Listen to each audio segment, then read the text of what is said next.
o Mestre Jesus nos envolva, que os benfeitores possam nos inspirar para que sejamos instrumento do mundo espiritual para cada um de nós, já que nós vamos falar da questão do mundo espiritual. Vou combinar um negócio com vocês. Fazer uma atividade depois do almoço é sempre um desafio, porque os obsessores começam a nos visitar. Tem um obsessor que ele é uma espécie de líder das trevas para os espíritas que querem estudar depois do almoço. O nome desse obsessor, o chefe da obsessão, chama-se Morfeu. Então, como o assunto está ligado à mediunidade, vocês fiquem atentos e vigilantes com a incorporação do Morfeu. O médium obsidiado, quando ele percebe a chegada de Morfeu, é visível. Ele entra num transe mediúnico, os olhos dele se fecham. Às vezes, em alguns casos, ele chega a babar. Outros casos, ele dá um ronco característico do médium incorporado. Então fique vigiando. A tendência do médium, quando ele sente Morfeu, é que ele começa a ficar assim e vai caindo. Outras vezes ele começa a bocejar, e como o bocejo é contagiante, é o efeito macaco, o efeito imitação. Quando a gente boceja, o outro boceja também. Então já é um processo de provocação de energia do Morfeu. Quando você vê uma pessoa fazendo assim, não é porque parece estar chato, é porque está a aproximação do Morfeu. A entidade do Morfeu está chegando. E agora tem também espíritos que combatem o Morfeu. Não sei se vocês já ouviram falar. O nome dele, esse é clássico, é Cutuqueu. Então, se vocês verem um Morfeu chegando, incorporem um Cutuqueu, que aí a pessoa acorda. Tá bom? Então, se alguém for tomado pelo Morfeu, daqui da frente eu vejo todo mundo. Eu vou dizer, aquele de camisa verde está com Morfeu. Aí todo mundo vai olhar para você. Aquela senhora que está com a blusa vermelha está com Morfeu. Todo mundo vai virar e vai olhar para ela. Então fiquem atentos. Quanta bobagem. O cara vem lá dos que falar bobagem. Vocês devem estar pensando. Quem ensinou essa técnica, eu não inventei isso não, viu gente? Quem ensinou essa técnica foi o nosso querido Jacó Melo. Ele brinca com a gente assim, e ele pegou um estudo depois da tarde e ele falou isso daí. E eu achei interessante, lembrei agora disso. Eu vou estar com o Jacó daqui a 2 semanas, lá no Espírito Santo. Bom, nós vamos ao tema, né? Vamos ao tema. Esse não é o tema. Isso aí é só para a gente acordar.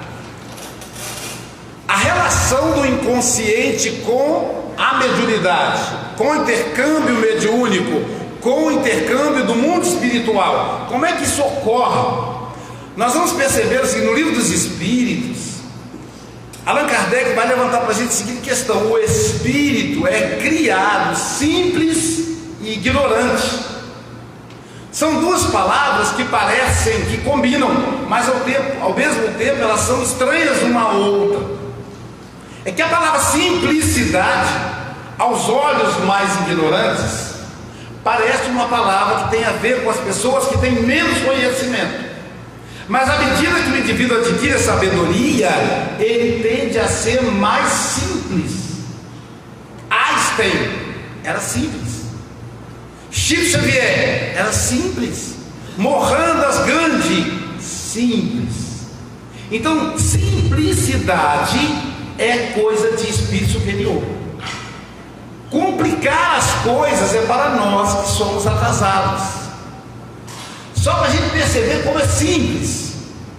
Contam que o Chico, certa feita, foi avisado ao Chico Xavier que o Emmanuel iria passar um tempo fora, fazendo um curso de capacitação. Veja que até o guia espiritual precisa fazer capacitação. E Chico então perguntou a Emmanuel como seria esse curso. E Emmanuel teria dito a Chico que ele ia fazer um curso de capacitação com Maria, Mãe Santíssima, Mãe de Jesus. O Chico, né? Se fosse a gíria lá dos Estados Unidos, o Chico ia dizer, uau, né? E aí o Chico disse, você pode levar um recadinho para a Mãe Santíssima? E Emmanuel disse, levo, pode falar. Ele disse, não, deixa eu pegar o caderno. E aí o Chico escreveu um monte de coisa para a Mãe Santíssima, mas principalmente a perseguição, a dor que ele sofria. Porque quem perseguia o Chico não eram os evangélicos, muito menos os católicos, eram os espíritas. Então o espinho na carne está dentro do movimento espírita. Muita gente que chorou no dia do desencarne do Chico, muitas vezes criticou, enfiou o espinho na carne. E o Chico foi o espírita mais coerente que eu conheço. Porque ele podia muito bem ter fundado uma seita, um movimento religioso qualquer, mas ele foi fiel a Jesus e Kardec o tempo todo. Ele não só foi fiel nas obras, como ele viveu fidelidade. No entanto, como nem todo mundo agrada, nem todos agradam a todos, nem Jesus Cristo conseguiu isso, o Chico também não conseguiu. E aí o Chico colocou algumas queixas, porque ele tinha queixas. Geraldinho Lemos, estive com ele em Miami, e ele estava me dizendo, Luiz, teve um momento que o Chico não queria receber a pessoa, porque a pessoa falava mal do Chico, e depois ia visitar para pedir orientação espiritual a ele. O ser humano é muito maluco. E aí o Chico sabia, porque como médium, primeiro que ele via notícia, e depois a sensibilidade, a energia da pessoa, energia estranha. E aí o Chico dizia, não vou receber. E aí, para que a pessoa não tivesse essa resposta, os assessores do Chico diziam assim, o Chico está passando mal, não vai poder receber. Mas o Chico nunca mandou dar um recado de mentira. Ele falava, diga que eu não vou receber. Lógico que a pessoa tem todo aquele jeito. Então o Chico mandou, escreveu. E Emmanuel deve ter passado um scanner espiritual, né? No caderno do Chico. Ficou 30 dias fora. Aí voltou o Emmanuel, o Chico disse, voltei. E o Chico ansioso, como nós, disse, e aí, o que é que a Mãe Santíssima respondeu? E quando o Emmanuel ia balbuciar a primeira palavra, o Chico disse, espera aí, deixa eu pegar meu caderninho. E deve ser uma resposta imensa. E o Chico pegou o caderno. E mas não precisa, ele disse, não, eu faço questão para eu não esquecer. O Chico pegou o caderno. E a resposta, aí o Emmanuel disse, a resposta da Mãe de Jesus para os seus problemas é, isso também passa. 3 palavras. Isso também passa. Dizem que o Chico escreveu no caderno, mas não com letras pequenas, mas com letras grandes, e colou essa frase em frente à cama dele. Todas as noites, quando ele ia deitar, tinha dia que ele estava eufórico. O Parnaso lá em túmulo conquistou o prêmio de 1 milhão de exemplares. Aí ele via a frase, isso também passa. Tinha dia que ele sentava, o coração sangrando, porque os amigos estavam falando mal dele.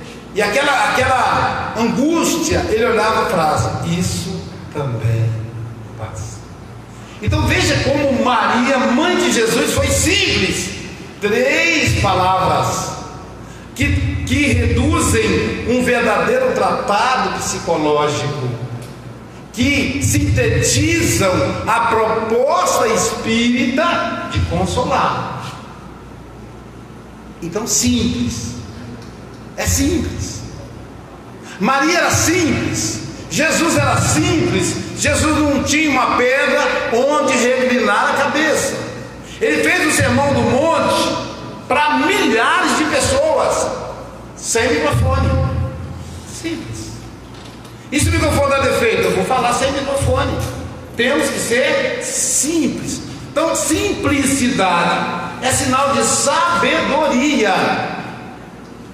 Mas ignorantes, simples e ignorantes. O que seria ignorância? Eu sou simples, mas eu ignoro a minha simplicidade. Eu sou luz, mas eu ignoro a minha luz. Ignorância. Sócrates foi chamado certa feita entre os maiores filósofos da Grécia, e foi perguntado a ele: Sócrates, nós indagamos Apolo através das pítias, das médiuns, das sacerdotisas, qual era o mais sábio da Grécia? Sabe o que Apolo respondeu? Aí Sócrates deve ter dito assim: não tenho a mínima ideia. E a resposta dos filósofos foi: ele respondeu Sócrates. A ideia deles era constranger o filósofo. Aí Sócrates disse: engraçado, não sabia. A única virtude que eu tenho é o conhecimento da minha ignorância. A única coisa que eu sei é que eu nada sei. Então, ter consciência da ignorância, ter consciência da pequenez é prova de sabedoria. Só que a maioria de nós somos arrogantes, somos controladores, queremos controlar o mundo como se fôssemos deuses. Isso é por quê? Porque nós ignoramos a simplicidade. Somos simples, perfectíveis, perfeitos, como diria o professor Ney Lobo na obra Filosofia Espírita da Educação, mas ao mesmo tempo ignorantes dessa perfeição. Então, para a gente ilustrar o que nós somos, é como se nós fôssemos uma grande luz, uma grande lanterna coberta por um tecido escuro. E a doutrina espírita é para nós como se fosse uma tesoura para cortar o tecido. E aí a gente corta um pedacinho e sai luz, e corta um pedacinho e sai luz, e a gente fica encantado. E nós vamos cortando pedacinhos por pedacinhos para a nossa iluminação. Então, esse processo é o processo da ignorância. Simples, ignorante. Simples, atingimos o máximo a nossa condição de desenvolvimento do instinto, mas ainda precisamos desenvolver a moral para reconhecer a sabedoria instintiva. No mesmo livro dos Espíritos, Allan Kardec vai nos dizer que a verdadeira inteligência é a inteligência do instinto. E a inteligência do instinto é sempre o primeiro pensamento. A gente pensa, o nosso primeiro pensamento é sábio.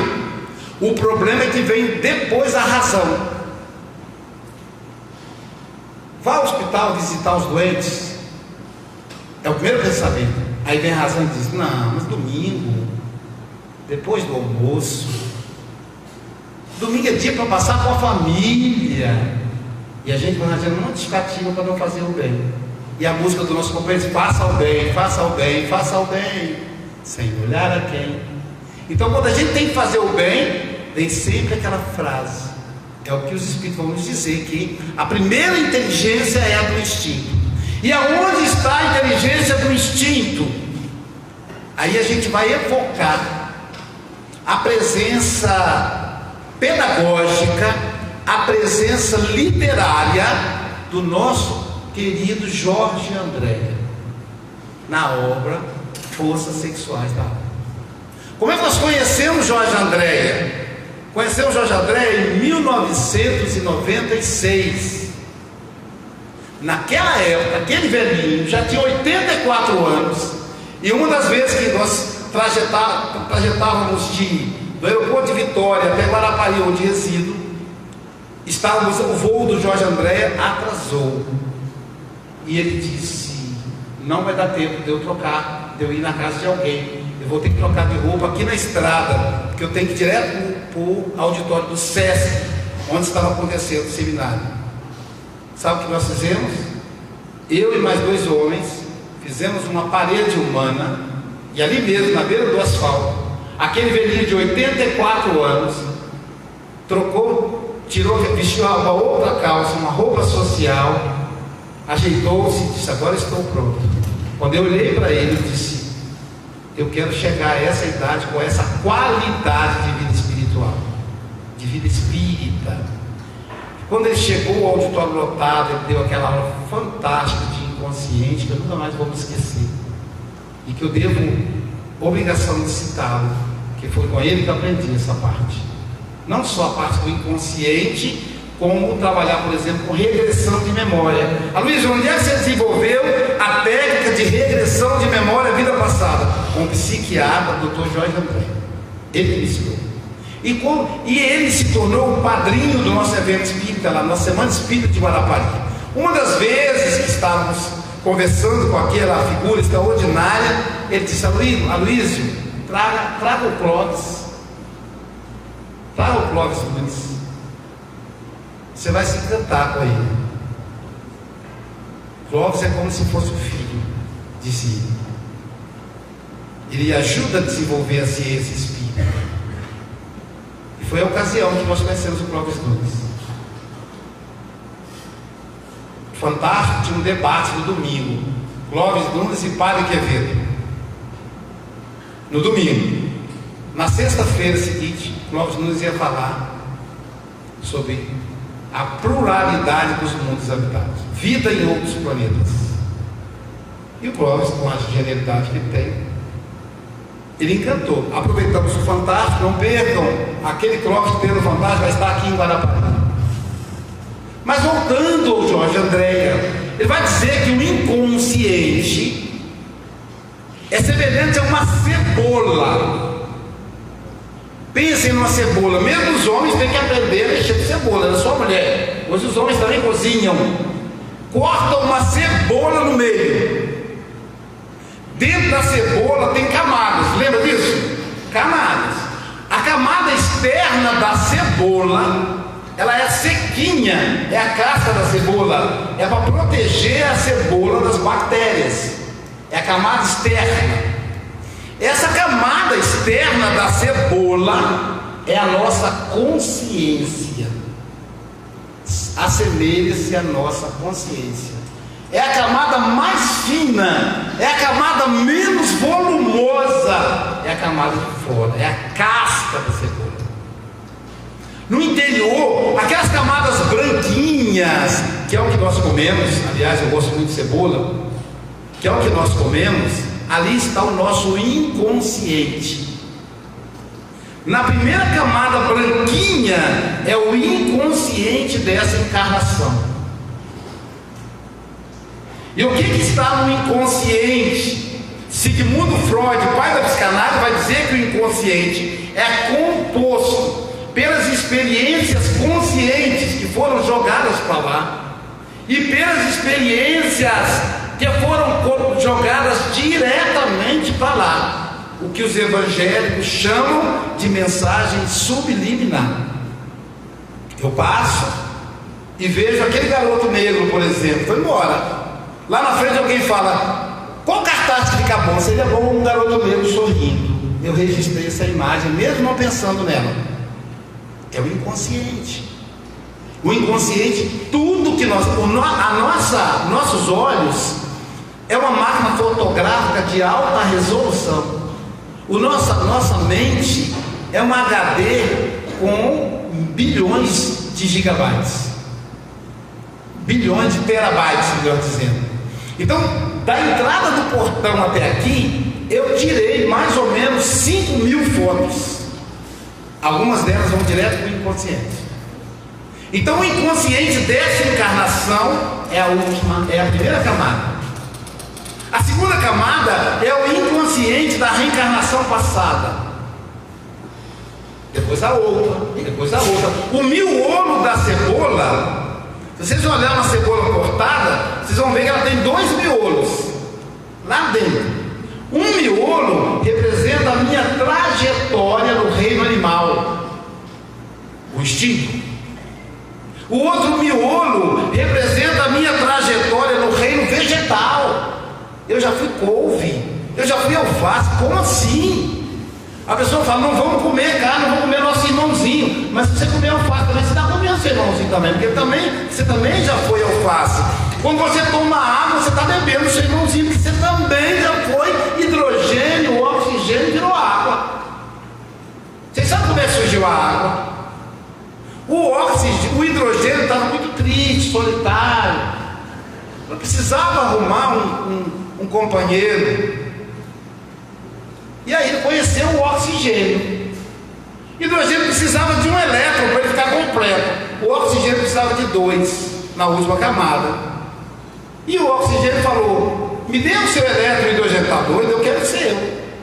2 egoístas. Aí vamos fazer o seguinte, vamos compartilhar.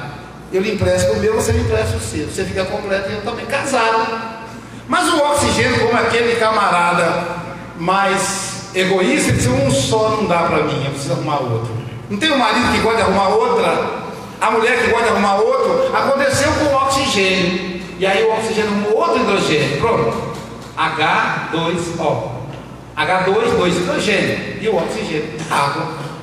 Um casamento triangular, que é um perigo. Não dá para fazer isso hoje, é proibido, inclusive a bigamia. Mas foi feito. Então nós passamos por todas essas experiências, tudo gravado aqui na inconsciência. Vocês percebam que eu não preciso pensar. Eu vou levantar a perna 30 centímetros, mover mais 20, descer para eu andar. Eu simplesmente faço. Está automatizado, está no meu inconsciente. Tudo isso gravado, automatizado. E Ana Pestalozzi vai dizer que educação é um processo de repetição para automação. É o inconsciente. Então, para eu viver a vida do inconsciente, eu não preciso raciocinar. Como é que o inconsciente se manifesta em nós? Diz Sigmund Freud: através dos sentimentos, dos impulsos e dos sonhos, e não através do pensamento. Agora eu vou perguntar a vocês: nós somos movidos pelo pensamento ou pelo sentimento? A gente sente mais ou pensa mais? Qual dos dois? Sente mais. Sente mais. Se ouvirmos o nosso sentimento, a gente chega na sabedoria. E é exatamente isso, porque o sentimento está no inconsciente, porque o inconsciente governa a nossa vida. A consciência é a tentativa de controle desse inconsciente. Na vigília, nós estamos conscientes. No sono, olha o Morfeu chegando aí. Aproveita e incorpore o cutuqueiro. Vocês perceberam o Morfeu encostando? Incorpore o cutuqueiro e ajude seu vizinho. Tem gente que não está com o vizinho. Então eu peço que vocês se avizinhem. Perceber se alguém está dominado por Morfeu. O sono tomou conta, ele incorporou o Morfeu. É porque está precisando de um vizinho para doutrinar. É o doutrinador. O cutuqueiro é o doutrinador. Então, voltando aí à questão da consciência, nós, durante a vigília, somos movidos pela consciência. Agora vocês estão conscientes, atentos, acompanhando o raciocínio. Uma característica da consciência humana é a razão, é a atenção, é a memória. Então, quando eu falo assim, alguma coisa ligada à criança, vocês imediatamente voltam à infância. Isso é uma característica da consciência: memória, raciocínio e atenção. Então vocês estão atentos ao que eu falo. Eu falei alguma coisa, vocês fazem um link entre o que eu falo e a memória de vocês, e aí produz o conhecimento. Isso é a consciência. Quando nós dormimos, nós saímos da vigília. O que vigora é o inconsciente. Portanto, os sonhos é uma manifestação do inconsciente. Todos nós, diz os Espíritos, no capítulo do Evangelho que fala da melancolia, Allan Kardec pergunta lá no Evangelho qual é a causa da melancolia, qual é a causa da depressão, que na época era chamada de melancolia. Sabe qual a resposta dos Espíritos? Alguém sabe? Quer arriscar falar? Por que o ser humano fica melancólico? Está lá na obra espírita basilar, o Evangelho segundo o Espiritismo. Hein? Não, eles têm uma resposta mais direta, menos técnica. A saudade. A saudade.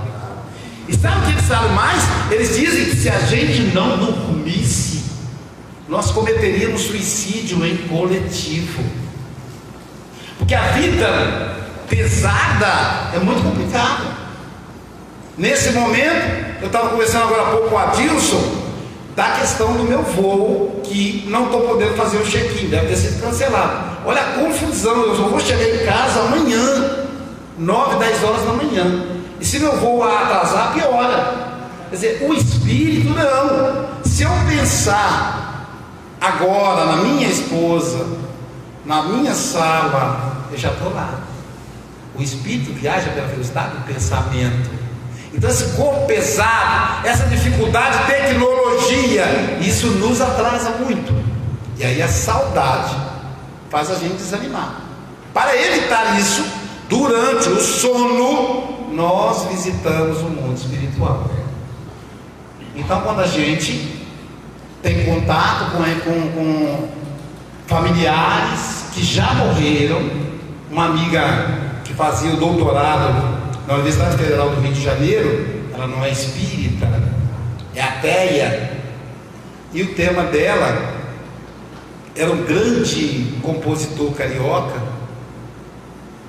e tema de pesquisa dela, e ela sonhou, diz ela, que sonhou com a avó, e a avó começava a conversar com ela, mas o curioso é que a avó não abria a boca. Ela olhava e a boca da avó não se mexia. Ela dizia, curioso é que ela conversava. Eu escutava a voz dela, mas não via a boca dela se mexer. E a avó apontou o dedo para o quadro onde estava um retrato do indivíduo biografado por ela. Ela disse, que coisa, né? Deve ser a minha ansiedade em terminar a tese. Aí eu disse, que pena que ela não conhece o Espiritismo. Eu disse, espera, eu tenho uma explicação para você. Ela disse, eu vou analisar, disse, tudo bem, você esteve com a sua avó. Mas a minha avó já morreu. Você acha que já morreu? Você conversou com ela. Ela te orientou. Mas por que a boca dela não mexia? Porque o Espírito fala pelo pensamento. Ah, não acredito nessas coisas não. Não acredita, mas a pulga ficou atrás da orelha dela. Deixei a pulga e fui embora. Então, durante a noite, nós nos deslocamos. E o que vai vigorar no mundo espiritual é o inconsciente. A vigília, o ego, o superego, não conta. O que vale lá é o inconsciente. É assim que nós nos comunicamos com o ente querido. Uma evangelizadora da casa espírita era uma cachaceira, gostava de sair à noite e encher a cara de cerveja. Aí ela conheceu o doutrina espírita, começou a estudar, se encantou e resolveu se candidatar à evangelização infantil.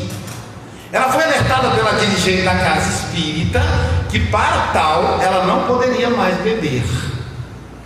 Como ela queria fazer essa atividade, ela abriu mão da bebida e disse, não vou beber mais. E começou o trabalho de evangelização. E ela me procurou dizendo, Luísio, rapaz, eu sou uma mulher de duas caras. Quando eu estou acordado, eu não bebo. Mas basta eu fechar os olhos e eu caio na cachaçada. Eu disse a ela, porque você precisa internalizar a sua sua intenção. É preciso sair da consciência e ir para a inconsciência. Quando a gente trabalha com o processo da hipnose, como é que funciona a hipnose?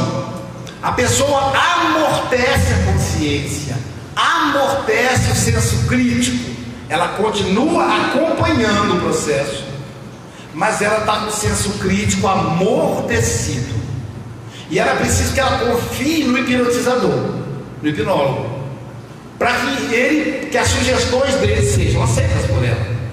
Então a pessoa, eu ponho a pessoa em transe, e eu pego uma cebola e digo para ele assim: você gosta de maçã? Se eu gosto muito, eu digo, então morda essa maçã, você vê que gostosa. E aí ele morde a cebola e diz: mas é gostosa essa maçã, é argentina? Porque o senso crítico dele está amortecido. Ele não analisou o sabor, ele aceitou a minha sugestão. Ele está em transe. É o transe, que é o mesmo transe mediúnico. Então na nossa casa, quando nós vamos orientar o médium, e aí eu evito atuar como médium na aula de educação mediúnica. O que eu digo normalmente? O que se fala normalmente? Concentre-se em Jesus, não é assim que a pessoa fala? Pense em Maria, Mãe Santíssima, não é assim que as pessoas falam? Eu não falo isso. Eu chamo os sustentadores da reunião. Quem é o sustentador da reunião? O médium dialogador, o vidente, o passista. E chamo esses médios e digo: pense em Jesus. Perceba que essa reunião é coordenada pelo mundo espiritual. Nós somos apenas trabalhadores. Sintonizem com esses coordenadores. Respirem fundo, porque tem um processo de respiração que ajuda a relaxar. Feito isso, eu chamo os médiuns. Eu falo para os médiuns: relaxa, não pensem em nada, deixa o pensamento vir naturalmente. Se vier um camarada com chifre vermelho, com rabo e um garfo na mão, deixa ele vir. Não fala, não pensa em Jesus. Se você pensar em Jesus, você vai sair da sintonia, porque o médium, ele tem que estar sintonizado com a entidade comunicante e não com o mundo espiritual superior. Se eu quero ajudar uma pessoa que está no prostíbulo, eu tenho que até lá. Se eu vou para me prostituir é uma coisa, se eu vou para trabalhar é outra, mas não tem como encontrá-lo em outro lugar. Quem visita encarcerado, quem visita preso, encontra-se preso dentro do seu espírito? Não, tem que ir na cadeia, tem que ir na penitenciária. Então eu digo para o médium: libere seu pensamento, deixa o seu inconsciente tomar conta, relaxa a consciência. Ao relaxar a consciência, ele liga a antena captadora, porque nós médios somos antenas parabólicas que capta. Hoje tem antena digital, né, mais sofisticada, que capta os pensamentos que estão espalhados pelo éter, pelo universo. Quem diz isso é Carl Gustav Jung. Jung vai dizer que nós pertencemos ao inconsciente coletivo. Como é que é formado o inconsciente coletivo? É a soma dos inconscientes individuais. Então, enquanto espírito, eu penso e eu lanço meu pensamento no universo. E daí o outro espírito capta. Isso não é só para desencarnado, é também para encarnado. Como espírito eu trabalho assim. Quantas vezes devem ter tido a seguinte experiência: pegar um aparelho smartphone e dizer assim: eu vou ligar para fulano de tal. Quando você vai apertar a primeira tecla, a chamada chega. Coincidência, né? Aí um amigo fala que é citomento de pensania. Allan Kardec tem um outro nome. Ele chama de telegrafia humana. Está na Obras Póstumas. Esse será o meio de comunicação do futuro. Eu tenho certeza que os meus netos não vão ter aparelho celular, como o meu avô não teve. O aparelho celular, ele é apenas um instrumento transitório de treinamento da telepatia ou da telegrafia. Observe que ele fica cada vez menor e cada vez mais fininho.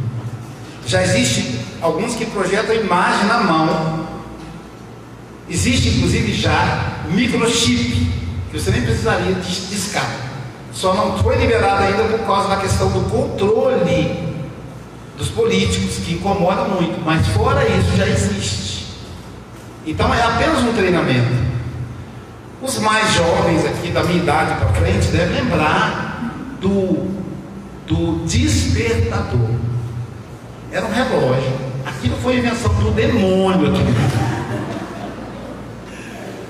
Só que quem viveu sabe que aquilo, o diabo do relógio tinha 2 sininhos e um negocinho que batia neles. Pensa um sino batendo dentro do seu ouvido, na beira da sua cama. Quando dá na hora, falava assim. Aí tinha gente, aí a pessoa já acordava inspirada em Jesus com um barulho desse. Metia a mão, caiu o trem no chão e o negócio era resistente, não quebrava não. Batia no chão e continuava pulando até o infeliz ter que levantar e desligar. Gente, hoje você acorda com a música assim: faça o bem, faça o bem, faça o bem, sem olhar a quem. Olha que maravilha. Você já acorda com vontade de fazer o bem. Compara isso com aquele barulhinho infernal. E aí você poder desligar a musiquinha, faça o bem, dá até preguiça de desligar. É só você ir com o dedinho, fazer assim com o dedinho, deslizar o dedo. Parou. Só tem uma coisa. Além disso, o smartphone serve para bater foto. Ninguém mais compra máquina. Lembra aquela máquina fotográfica 12 poses? Ai meu Deus, já gastou hoje, só falta 4. Cuidado, hein? E as fotos que cortava a cabeça, você pagava para revelar e depois botava a pessoa decapitada, a pessoa aleijada, sem um braço. Acabou, está dentro aqui.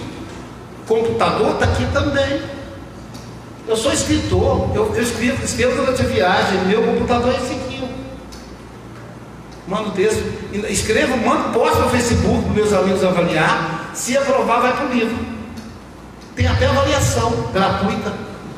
Tudo aqui. E esse aparelho, você pode não acreditar, ainda serve como telefone. Verdade, serve como telefone. Só tem uma coisa: se por acaso despertar e você passar o dedo e a musiquinha continuar, faça o bem, faça o bem, faça o bem. Aí você vai dizer: meu Deus, o meu aparelho está com defeito. O touchscreen, assim que fala? O touchscreen, cadê o rapaz que entende de tecnologia aqui? Se o touchscreen não funcionar, talvez não seja um aparelho, talvez seja seu dedo. Ou seja, você já morreu. Passou uma vez, continua a musiquinha, faça o bem, faça o bem, faça o bem. Passa de novo, faça o bem, faça o bem, faça o bem. A morte é bem assim, sutil. Então nós temos que estar a cada momento atentos para os dois lados da vida, vivos ou mortos. Tanto faz. Ninguém piora porque morreu, ninguém melhora porque morreu. somos nós. Quem está no inferno, o inferno é aqui. Quem está no céu, o céu é aqui. Então, no processo do inconsciente, é sutil. E aí, essas ideias são lançadas pelo nosso pensamento. Não tendo mais corpo, não dá para a gente fazer essa cara de pau passando óleo de peroba. As pessoas vão nos conhecer pelo que nós somos, pelo que nós pensamos. Eu olho para aquela moça de óculos que é antipática e faço um sorriso simpático para ela, e por dentro eu estou falando que é antipática. Como espírito, ela vai dizer: Luiz, por que você não gostou de mim? O que te incomoda? Porque é o pensamento que é projetado. Da mesma forma como nós projetamos pensamentos, captamos pensamento de encarnado para encarnado, fazemos isso com o desencarnado. O que é o médium? Essa antena que capta o pensamento do morto. E é bom usar o termo morto. O Clóvis Jesus uma vez disse que desencarnado é feio, descarnado, parece a pessoa soltando pedaço. Então, morto. Por que a gente tem medo de falar do morto? O tema da palestra aqui no Facebook eu coloquei: o inconsciente e o contato com os mortos. Ui, é isso aí. Eu digo para os meus filhos assim: eu tenho 5 filhos, 2 netos. Para cada um deles eu olho e digo assim: eu te amo, eu te amo tanto. Se você morrer antes de mim e você for para o inferno, olha para os meus olhos. Você for para o inferno, eu vou lá buscar você, vou afrontar o capeta, vou buscar você, porque eu te amo, eu não vou te deixar nunca. Imagina o impacto disso para a pessoa. Disse isso para todos eles. Agora, se você aprontar e eu morrer antes, e você aprontar, sabe essa, ainda bem que papai não está aqui. Aí meia-noite, naquela friagem, você vai ver aquela mão gelada tocando o seu tornozelo. Ai, pai, sou eu ali. Então a morte não destrói as relações, e as relações se dão a partir do inconsciente. Fala a verdade, cada um que já teve essa experiência, que diz assim: nossa, parece que eu senti papai, mas ele estava aqui. Por que você não vê o seu pai? Você está olhando com os olhos da matéria. Olha com os olhos da inconsciência que você vai ver. Mamãe parece que está sorrindo. Mas eu não sou médium. A mediunidade é provisória. Haverá um tempo que todos teremos uma comunicação estreita com o mundo espiritual. Por isso que o movimento espírita e os movimentos espiritualistas crescem, porque cada vez mais as pessoas querem aprimorar essa ferramenta. Então é com o inconsciente que nós sintonizamos com o mundo espiritual. E é por isso que eu digo aos médiuns: não se concentrem, porque se eles se concentrarem, eles vão criar uma barreira. Vou pensar em Dr. Bezerra, aí ele está sintonizado com um espírito sofredor, com um obsessor. Quando ele fala, o obsessor está aqui. Quando ele fala, vou pensar em Dr. Bezerra, ele sobe, aí não tem sintonia. Então eu digo: libera seu pensamento, fale a primeira palavra que lhe vier à cabeça. O resto é com o doutrinador, o resto é com o dialogador. Pode ser que a primeira palavra seja: eu acredito em Deus, e dali sai uma mensagem de um espírito superior.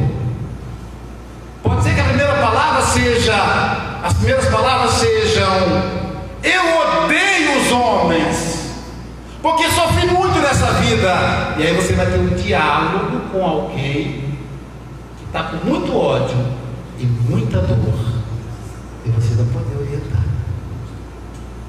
É essa a relação do inconsciente com o mundo espiritual, com a mediunidade. Da mesma maneira, quando eu libero para fazer uma oração, sem me preocupar com as palavras. E Allan Kardec vai dizer que o que vale não é a multiplicidade das palavras, mas a sintonia, a intenção daquele que ora.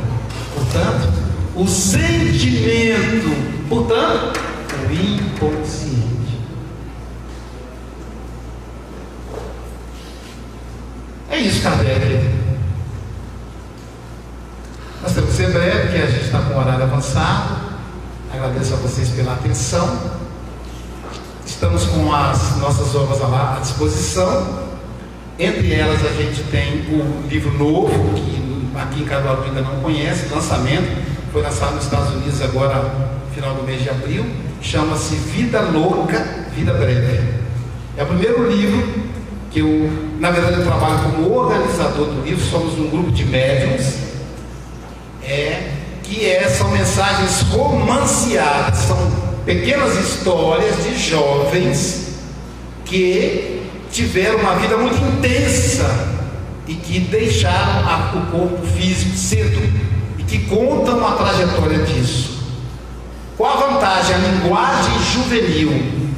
Então é importante para nós, mais jovens, compreender o mundo desses que ficam menos tempo na Terra.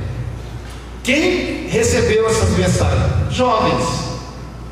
Jovens que psicografaram. Então a gente percebe aí a sintonia, e ao final de cada mensagem uma reflexão do Evangelho segundo o Espiritismo ou do Livro dos Espíritos, que é a nossa obra basilar. Então a gente está à disposição, é uma obra psicografada. Além disso tem o livro Convivência do Espírito Orlando Bruno, nosso guia, e o livro Desafios da Alma, que é o livro Convivências Psicológicas do Consultório. Então, que o Mestre Jesus nos envolva. É um prazer estar sempre, que é um prazer estar em Caruaru, nessa terra que me acolhe sempre com muito carinho. Muita paz a todos.